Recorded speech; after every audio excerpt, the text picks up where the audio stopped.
남자를 토라지게 하는 말, 여자를 화나게 하는 말. 데보라 테넌 지음.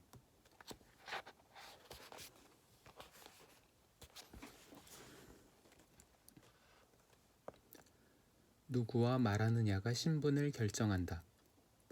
대화에 숨어있는 상하 구도를 감안하면 남자들이 집에 와서 부인에게 이야기를 많이 하지 않는다는 불평도 쉽게 설명된다. 게리 필립슨은 이탈리아의 한 도시의 근로자 거주 지역에서 10대 청소년과 같이 2년 반을 보낸 적이 있다. 이 지역의 소년들은 자기들끼리 모여 큰 소리로 떠들며 요란스럽게 놀았다. 그러나 이들은 자기보다 연장자나 나이가 어린 아이들에게는 좀처럼 말을 하지 않았다.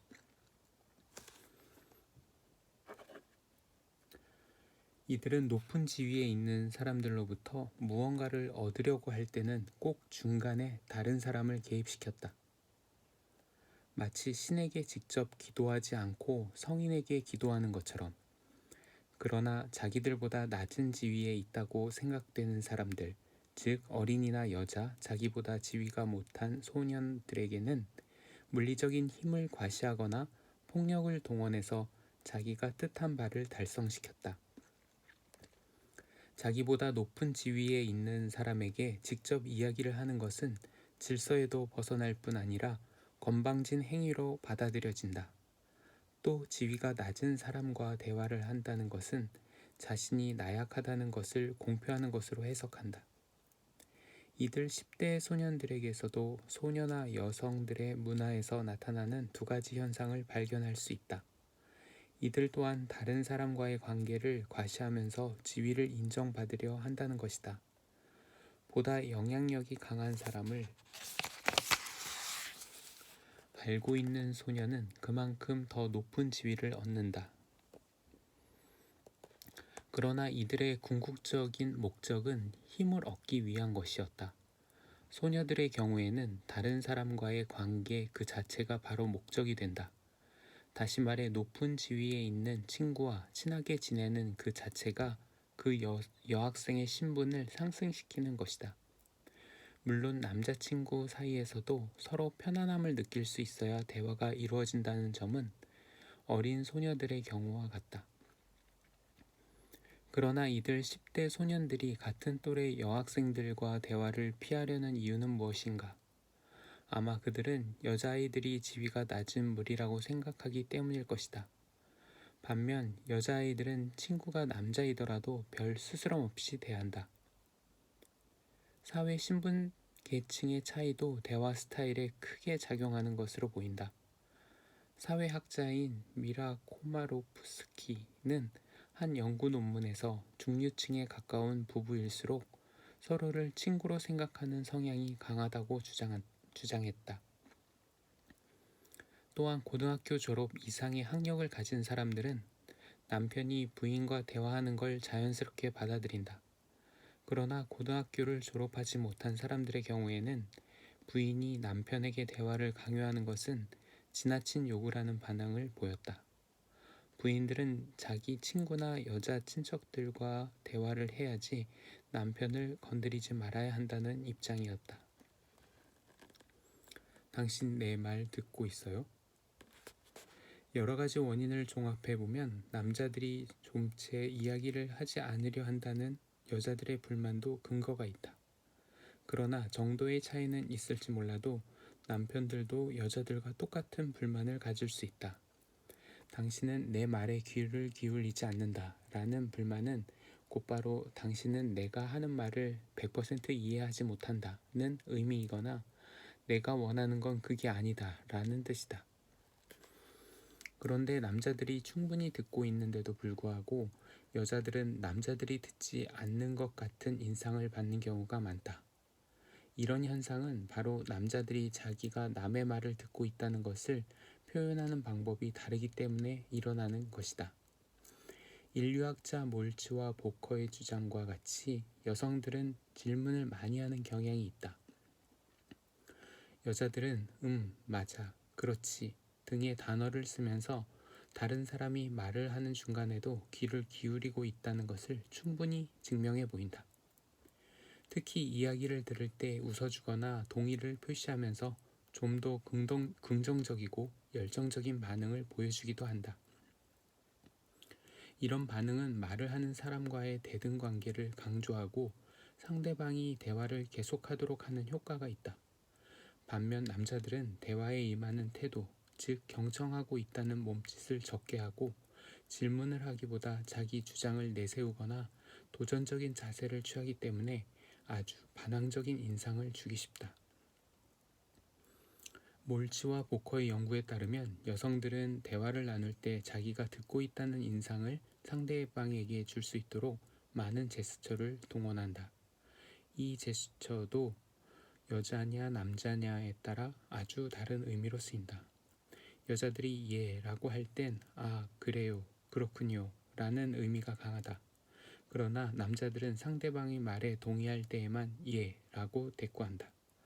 이런 까닭에 대화 도중 남자와 여자가 서로 오해할 소지도 아주 많은 것이다. 만약 여자가 대화 도중에 예, 예, 예를 연발해 놓고도 나중에 동의하지 않는 것으로 드러나면 남자들은 이 여자가 솔직하지 못하다거나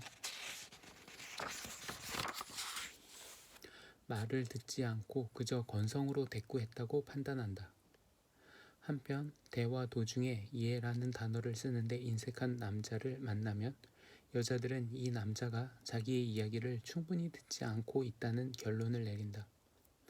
한마디로 남자들의 대화 스타일은 겉으로 드러나는 대화, 그 자체에 관심을 두는데 반해 여자들은 대화 당사자와의 관계나 암시를 중요시하기 때문이다. 이런 방식의 차이 때문에 여자들은 남자들이 대화에 귀를 기울이고 있는데도 전혀 이야기를 듣지 않는다는 인상을 받는다. 그런데 최근에 와서 발견한 사실은 남자들이 여자의 말에 충분히 귀를 기울이지 않는 것도 어느 정도 사실이라는 결론이었다.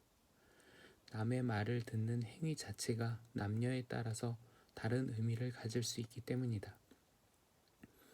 일부 남자들의 경우 남의 말을 들어야 하는 상황에 놓이면 상대방보다 지위가 낮은 것으로 느끼기 때문에 여자들의 말을 길게 경청하려 하지 않는다.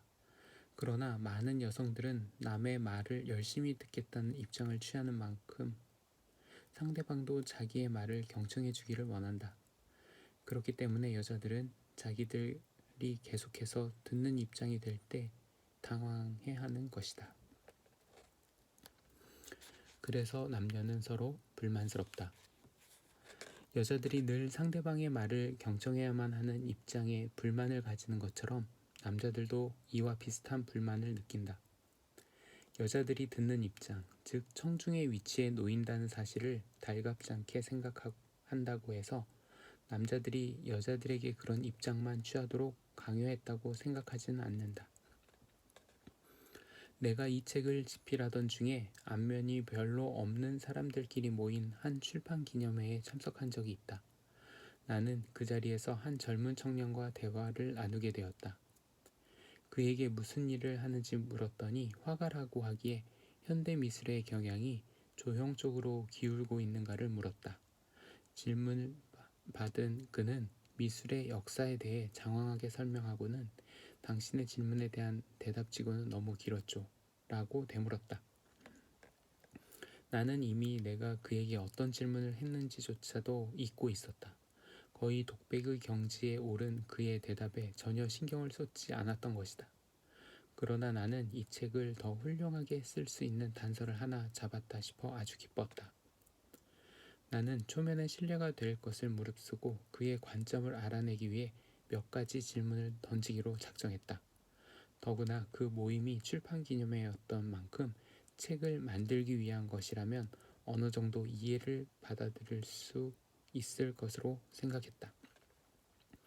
먼저 그에게 나는 다른 사람과 대화를 할 때 혼자서 장시간 말을 하는 경우가 많은지부터 물었다. 그는 잠시 머뭇거리더니 그렇다라고 대답했다. 이어 자신은 아이디어가 생기면 그 생각을 상세하게 내뱉는 것을 좋아한다는 설명까지 했다. 나는 또다시 대화 상대자가 남자이든 여자이든 그렇게 길게 이야기를 늘어놓느냐고 물었다. 그는 다시 한참 생각하더니 그렇지 않다. 남자들과 이야기할 때는 많은 부담이 따른다 라고 대답했다. 내가 다시 왜 그런가 라고 묻자 그는 듣는 사람이 남자일 경우에는 말을 중간에서 끊고 오히려 나에게 설명을 하려 든다 라고 말했다. 마지막으로 이 청년에게 대화 상대방이 여자일 경우에 조용히 들으면서 의견에 동조하는 제스처만 보이는 여자가 편한가 아니면 계속해서 자기의 의견을 개진하고 주장을 내세우는 여자가 편한가를 물었다. 그의 대답은 상대방 여자가 자발적으로 정보를 내놓고 의견을 발표해서 대화를 교환하는 쪽으로 끌고 가는 것이 더 편하다는 것이었다. 남성이 같은 남자를 상대로 강의를 하면 청취자들이 강의 내용에서 벗어난 질문을 하거나 강의 내용에 도전하는 반응을 곧잘 보인다. 이런 관계에서는 질문 내용을 한정 짓거나 하는 식의 권위가 깔린 선언을 미리 하고서 대화를 시작하는 것이 순조로울 수 있다. 그러나 여자들은 강의나 대화에 이런 식의 반응을 보이지 않는다. 말을 들어주는 것 외에 다른 방법을 쉽게 찾지 못할 뿐 아니라 하고 싶은 말이 있어도 적극적으로 나서서 발언을 할 생각은 않고 그저 기회가 닿겠지 하면서 순서를 기다린다. 이런 논리대로 해석하자면 남자들도 여자들이 나서서 대화를 해주기를 원하는데도 그렇지 않을 경우 짜증스러워하고 당황하게 될 것이다. 남자들의 시각에서 여자들이란 그저 정보를 흡수할 줄만 알았지 의견을 발표할 줄 모르는 무리들로 비친다. 남녀의 대화에서 남자만 장황하게 이야기를 하게 되는 것도 여자들이 주의 깊게 듣기만 하고 상대방 남자의 의견에 도전하거나 이를 반박할 만한 정보를 내놓지 못하는 데에 크게 연유한다. 아리에스는 대학생들의 대화를 연구한 결과 말을 많이 하지 않는 여학생들은 상대방을 불편하게 만든다고 주장하였다. 여학생들은 여학생들만의 모임에서 가급적이면 자신의 의견을 뒤로 숨기고 다른 동료들이 의견을 내놓도록 부추긴다.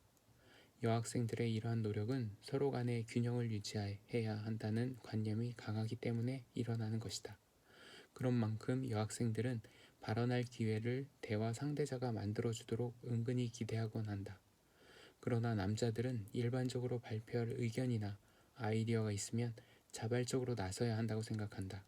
특히 이런 성향이 강한 남자일수록 하고 싶은 말이 전혀 없다는 식으로 나오는 대화 상대에게 오히려 실망을 느낄 뿐이다.